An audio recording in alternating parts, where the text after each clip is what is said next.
So, you're talking about division of property, right? Yes, that's it. We did divorce, so the property's going to be divided in half, right? Okay, I'll go get it ready. My ex-husband, Sebastian, and his lover, Lana, grinned as I said this. But I came back with my own purse. Seeing that I was not carrying a thick envelope, my ex-husband and his lover looked at me suspiciously. I opened my wallet, not caring about their reactions. Okay, that's 30 cents each for the division of property. My name is Amelia. I am 32 years old, and I work for a company. How my husband Sebastian and I met is pretty unique. I had a boyfriend that I dated until 3 years ago after I graduated from college. We were together for about 7 years. I loved him as my boyfriend, and of course, I was thinking of marrying him. So, I was waiting for him to propose to me. However, he never proposed to me for a long time, and when I talked about marriage, he kept on brushing it off. So, one day, I built up my courage and decided to ask him, "If you're not gonna marry me, then let's just break up. I'm in my 30s now, and I don't want to be with someone who won't seriously consider a marriage with me." I thought saying this would finally make him decide on getting married to me. But he said, Okay, then let's break up. My mind went blank when he said that. He apparently had no intention of getting married and was being with me because he didn't want to be alone for the time being. What was the point of us even going out then? Was it just that I was the one who was only in love with him? You've got to be kidding me. You're the worst. You stupid idiot. I said that as I ran out of his room. Of course, he didn't chase after me. I was filled with helplessness and wanted to get back home as soon as possible. So, I quickly called for a cab. As I was riding the cab, I almost burst into tears on the way home. I looked down so that the driver would not recognize me, but I could not seem to suppress my feelings. Then, the driver suddenly stopped at a gas station parking lot. As I wondered what was going on, the driver looked in the rearview mirror and said this. Excuse me, can I go to the restroom for a minute? I'll stop the meter here. Oh, okay. Yes, please go ahead. As I said this, the driver went into the little shop at the gas station. As I waited for the driver, I remembered the talk with my ex-boyfriend earlier again, and I couldn't stop crying. I cried aloud in the taxi for the next 5 minutes. I guess I was relaxed because I was in the car alone and the driver was not there. Then the driver came back just as I finished crying. I'm sorry to keep you waiting. Oh, no, it's okay. Please have this as an apology. The driver then handed me a bag. In the bag was a coffee and a handkerchief. Both of them seemed to have been bought at that shop in the gas station. I was so touched by the driver's kindness, and I was surprised that he even took the trouble to leave me alone so that I could just have my time to cry, and even bought them to calm me down after I had cried. The driver's kindness made me cry again. I had the opportunity to use the handkerchief very quickly, and I took it out of the bag and wiped my tears. Please don't worry. You can cry. I'm going to head to the destination anyway, okay? With that, the driver deliberately turned on the radio and turned up the volume. Thanks to the driver, I was able to calm down a lot by the time I arrived home. About 2 weeks later, I picked up a cab since I had to go somewhere, and it was that same driver again. I thought it was fate, and after thanking him for that time, I boldly asked him to exchange contact information with me. We then began to date and began to go out. When I first met him, I only vaguely remembered his face because it was at night and I was emotionally unstable. But when I met him in a cab during the day the second time, I realized that he looked about the same age as me. And I found out that he was 1 year younger than me. So we had a lot of things we could talk about, and we had a lot of fun together. We continued to steadily go out, and after about 2 years of dating, he proposed to me, and we got married. We have now been married for almost a year. It seems like it would work out all the time because of the special way we met, but the reality was different. The newlywed life with Sebastian was fun and good at first. However, I gradually began to see the parts of my husband that I didn't like. First of all, my husband was a person who did not do any house chores at all. So, I had to cook dinner after work and do the laundry before I left for work. The other problem I had with my husband was that he tended to spend a lot of money. If he is not careful, he will buy expensive things and even use the money out of our shared account. My husband loves cars, which is why he became a cab driver. So he remodels his cars a lot, and it seems that he spends a lot of money to buy parts and other things for them. My husband would always excitedly say, "See, it's different from before, isn't it?" but I don't really care since I'm not that interested. I really wish that he didn't spend the money from our shared account without my permission. Then one day, when I opened my bank book, I found that several $1,000s had been withdrawn from the shared account. As you can imagine, I was losing my patience. I told my husband I needed to talk to him when he came home from work and told him about this. I've had enough. The money in this account is for us as a couple. It is not money that you can spend so freely. If you spend it on your hobbies like that, we won't be able to save anything. How much money do you put into the shared account every month? You only put about $500 a month. I'm the main contributor to the shared account, you know that? And as for living expenses, I pay the majority of it. So if you want to spend more money for your car, use it from your salary.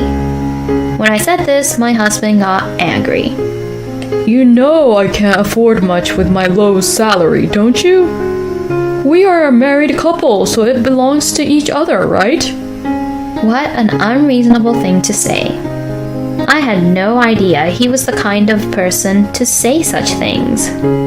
I was shocked to find out that my husband, whom I thought was so kind, had this side of him. Maybe this man is what you'd call good-for-nothing man. If he is, could he be having an affair or something? I even began to think about such things. The more I thought about it, the more suspicious I became of everything my husband did. I got more conscious and it became difficult for me to focus on my work. I thought this was a bad idea, so I decided to hire a professional to investigate. A few weeks later, I received the results of the investigation. It seemed that my intuition was right, that my husband was having an affair. I was so shocked that I almost lost my mind.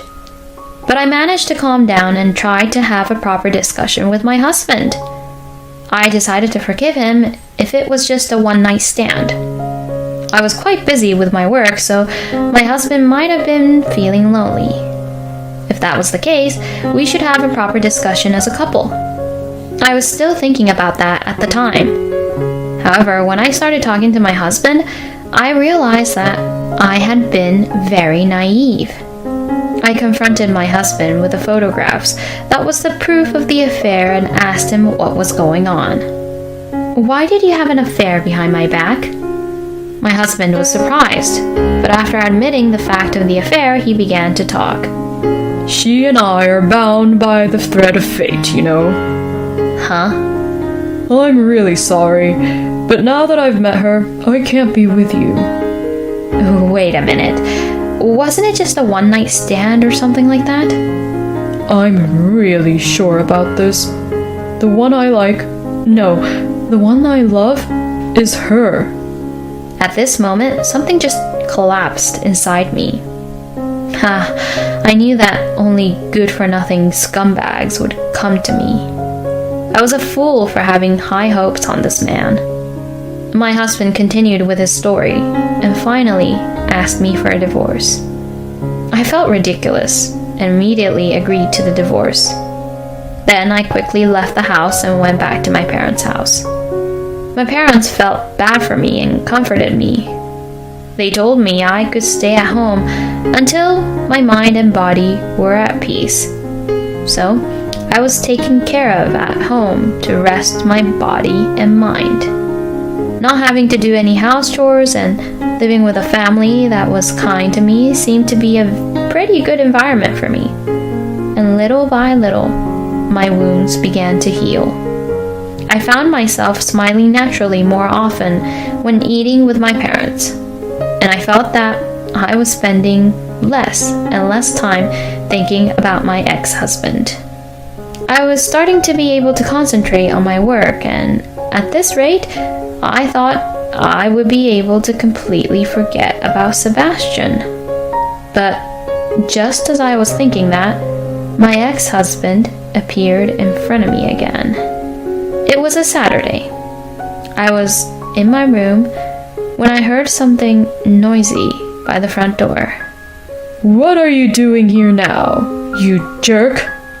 Surprised by my father's angry voice, I rushed out of the room. Then I found my ex-husband there. Sebastian. Hey, Amelia. What are you doing here? I asked as I glared at him. What do you mean? I came here to talk to you. Talk to me about what? About division of property. Come to think of it, we haven't talked about it, you know? Okay, well, let's just get this over with. When I said that, my ex-husband's face lit up. Hey, we got permission. Hurry up and come in. Huh? Who the heck did he invite over to my parents' place? The front door opened, and I was startled to see that person enter. To my surprise, it was my ex-husband's lover, Lana. How could he bring his own lover to his ex-wife's parents' house? What kind of nerve does he have? I almost fell over with dizziness, and I had thought I could just forget about the scumbag. But I had no choice but to let them in the house and put them in the living room, because it looked like it would be a huge hassle if something happened here. So, you're talking about division property, right? Yes, that's it. We did divorce, so the property's going to be divided in half, right? Okay, I'll go get it ready. My ex-husband Sebastian and his lover Lana grinned as I said this. My parents are looking on, arms folded as if they are not convinced at the situation. They probably don't want to see me divide the property and give Sebastian the money. But I came back with my own purse. Seeing that I was not carrying a thick envelope, my ex-husband and his lover looked at me suspiciously. I opened my wallet, not caring about their reactions. Okay, that's 30 cents each for the division of property. Huh? My ex-husband looked confused. Hey, you're kidding, aren't you? I'm asking you about property division, you know? So give me my portion of the money. I told my ex-husband, who didn't understand the situation.